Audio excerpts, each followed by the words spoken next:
আজকের এই বিষয়টি খুব গভীর একটি বিষয়, কারণ আজ আমরা কথা বলবো ভালোবাসা নিয়ে। জীবনে এমন অনেক মানুষ আছে যে যারা সত্যিই মন থেকে ভালোবাসেন, সব কিছু দিয়ে সম্পর্ক ধরে রাখতে চান, কিন্তু তবুও বারবার কষ্ট আসে তার জীবনে, বিশ্বাস ভেঙে যায়, প্রিয় মানুষ দূরে চলে যায় তাকে ছেড়ে। আর তখন মানুষ ভাবে যে কেন এত খারাপ হচ্ছে আমার সঙ্গে, কেন সবসময় আমার সঙ্গে এমন হয়। তাহলে জ্যোতিষ শাস্ত্রে আপনার সেই উত্তর রয়েছে। মানুষের প্রেম, সম্পর্ক, ইমোশনাল অ্যাটাচমেন্ট, এইসবের পিছনে গ্রহ ও যোগের গভীরভাবে প্রভাব থাকে। আজকের আমরা এই ভিডিওতে জানবো যে কোন যোগ থাকলে প্রেমে বেশি কষ্ট আসে, কেন কিছু মানুষ ভুল মানুষকে ভালোবাসে, কোন গ্রহ ইমোশনাল পেন বাড়ায়, কেন কেউ খুব অ্যাটাচমেন্ট তৈরি করে, এবং কিভাবে আপনি এই কষ্ট থেকে বেরিয়ে আসতে পারবেন, কিভাবে মুভ অন করবেন, কিভাবে ভালো থাকবেন। ভিডিওটি শেষ পর্যন্ত দেখবেন, কারণ শেষের দিকে আমি এমন কিছু যোগের কথা বলবো যেগুলো থাকলে মানুষ ভিতরে ভিতরে ভেঙে পড়ে, কিন্তু বাইরে কাউকে বুঝতে দেয় না যে সে এত কষ্টের মধ্যে রয়েছে। নমস্কার, আমি পরমেশ্বর শাস্ত্রী। আপনি যদি আমার চ্যানেলে প্রথম হয়ে থাকেন তাহলে অবশ্যই করে ভিডিওটি সম্পূর্ণ দেখার আগে সাবস্ক্রাইব করে দেবেন। চলুন প্রথমে আমরা জেনে নিই যে জ্যোতিষে প্রেম শুধু সপ্তম ঘর দিয়ে বিচার করা হয় না। ভালোবাসার সঙ্গে জড়িত রয়েছে পঞ্চম ঘর, সপ্তম ঘর এবং অষ্টম ঘর, আর সর্বশেষ যেটা হচ্ছে শুক্র, চন্দ্র এবং রাহু ও কেতু। বিশেষ করে পঞ্চম ঘর বলে মানুষ কিভাবে ভালোবাসে আমাদেরকে, আর সপ্তম ঘর বলে যে সম্পর্ক কতটা স্থায়ী হবে, কতটা লংজিভিটি হবে, আর চন্দ্র বলে মানুষ ভিতরে ভিতরে কতটা ইমোশনাল হবে। যদি এই জায়গাগুলোতে সমস্যা থাকে তাহলে মানুষ প্রেমে বেশি আঘাত পেতে পারে, বা আমার দেখা যে বাচ্চাগুলো রয়েছে তারা বেশি কষ্ট পেয়েছে, তারা বছরের পর বছর চলে গেছে তবু ভালোবাসার মানুষকে ভুলতে পারেনি।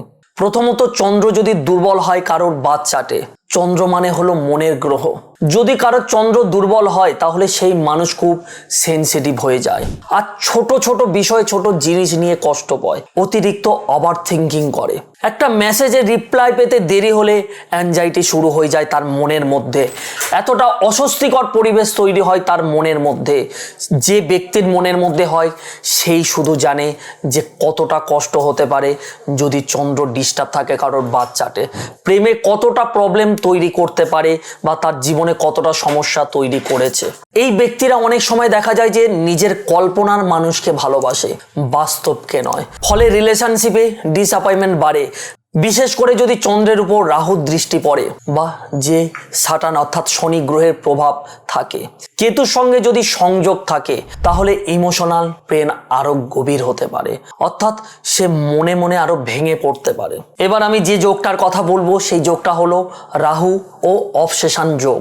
রাহু মানুষকে অবসেশন দেয়, অর্থাৎ একটা ঘোরের মধ্যে প্রতিনিয়ত রেখে দেয়।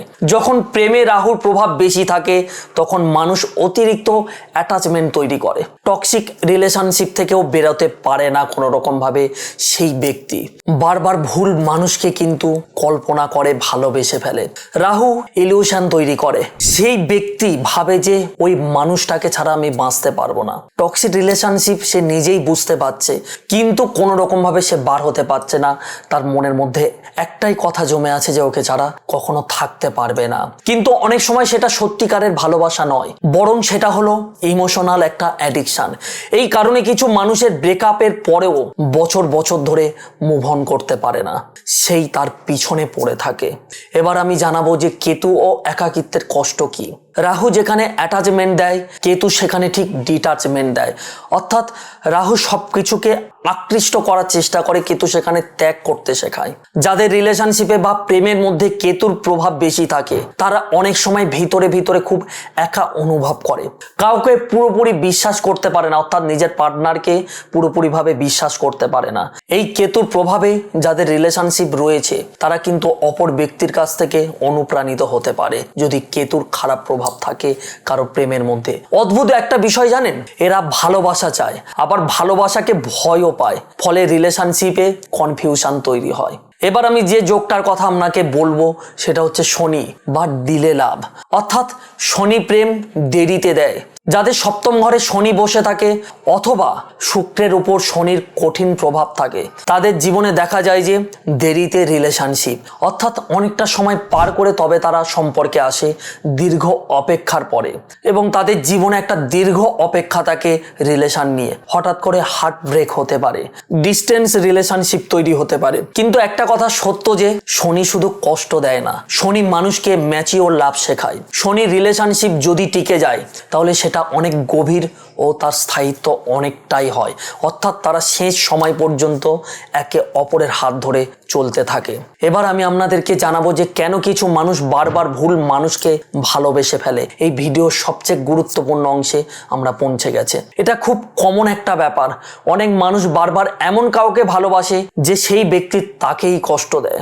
জ্যোতিষে এটা অনেক সময় দেখা যায় যে যখন শুক্র দুর্বল হয়, রাহু শুক্র যোগ থাকে এবং যদি কারোর বাচ্চাটে চন্দ্র অ্যাপ্লিকেট হয়ে থাকে, অষ্টম ঘর যদি অ্যাক্টিভেট থাকে, কারণ তখন সেই প্রেমিক রেড ফ্ল্যাগ দেখেও ইগনোর করে যায় যে বুঝতে পারছে আমি এই রিলেশনে আসলে বিপদ আমার জন্য অপেক্ষা করছে, তবুও সেটাকে এড়িয়ে চলে যায়। সেই ব্যক্তি ভালোবাসার অনুভূতিটাকে এত বেশি গুরুত্ব দিয়ে দেয় বা এত বেশি প্রাধান্য দিয়ে দেয় সেই সম্পর্কটাকে, যে বাস্তবটাকে দেখতে চায় না যে বাস্তবে কি হতে চলেছে সেই ব্যক্তির সঙ্গে।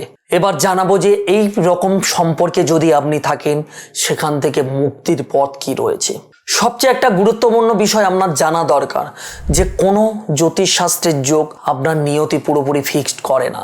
জ্যোতিষ টেন্ডেন্সি বলে, কিন্তু ফাইনাল ডিসিশন মানুষের নিতে হয়, অর্থাৎ যে ব্যক্তি এখানে রয়েছে সেই ব্যক্তির ডিসিশন নিতে হয়।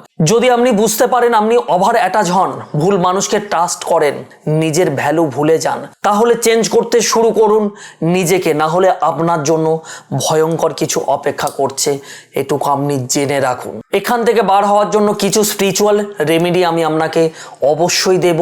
প্রথমত, চন্দ্র শান্তির জন্য মেডিটেশন করতে হবে আপনাকে প্রতিনিয়ত সকালবেলা ঘুম থেকে উঠে, বা যদি সম্ভব হয় আপনার পক্ষে ব্রহ্ম মুহূর্তে মেডিটেশন করবেন, অর্থাৎ সূর্য ওঠার ঠিক 1 ঘন্টা 45 মিনিট আগে। শুক্রবার মন্ত্র জপ করবেন, নিজেকে ইমোশনাল হেল করা, সেলফ রেসপেক্ট তৈরি করা শুরু করবেন। কারণ নিজেকে ঠিক করা ছাড়া শুধু রিলেশনশিপ চেঞ্জ করলে কোনো লাভ হবে না। প্রবলেম নিজের মধ্যে রয়েছে, নিজেকে প্রিপেয়ার করতে হবে। তাই একটা কথা, যদি আপনার জীবনেও এই রকম প্রেমে অনেক কষ্ট এসে থাকে তাহলে নিজেকে দোষ দেবেন না। কখনো কখনো কিছু সম্পর্ক আসে শুধু আমাদের শেখানোর জন্য, সব সম্পর্ক আসে না যে আমাদের কষ্ট দেওয়ার জন্য। কে সত্যি বলছে আর কে মিথ্যে বলছে, আর আমরাই বা আসলে কতটা শক্তিশালী। মনে রাখবেন, যে মানুষ সত্যিকারের ভালোবাসতে পারে সে কখনো দুর্বল ছিল না আর দুর্বল নয়, কারণ ভালোবাসা সবচেয়ে বড় সাহস। হয়তো আজ আপনি কষ্টে আছেন, কিন্তু তার মানে এই নয় যে আপনার জীবনে ভালোবাসা আর আসবে না এই সম্পর্কে থেকে যদি আপনি বার হয়ে আসেন। কখনো কখনো ভগবান মানুষকে ভাঙা হৃদয়ের মধ্যে দিয়েও সবচেয়ে বড় শিক্ষা দেন। এই ভিডিওর মাধ্যমে যে কথাগুলো আমি আপনাকে বললাম, যদি মনে হয় আপনাকে একবারের জন্য ভাবতে বাধ্য করেছে, তাহলে অবশ্যই করে একটি লাইক করবেন এবং কমেন্টে লিখবেন যে মহাদেবের কাছে প্রার্থনা করি আমার জীবনে যেন সত্যিকারের শান্তি ও ভালোবাসা আসে। ভালো থাকবেন, আবার দেখা হবে পরবর্তী ভিডিওতে নতুন কোনো তথ্য নিয়ে। ততক্ষণের জন্য ওম নমঃ শিবায়।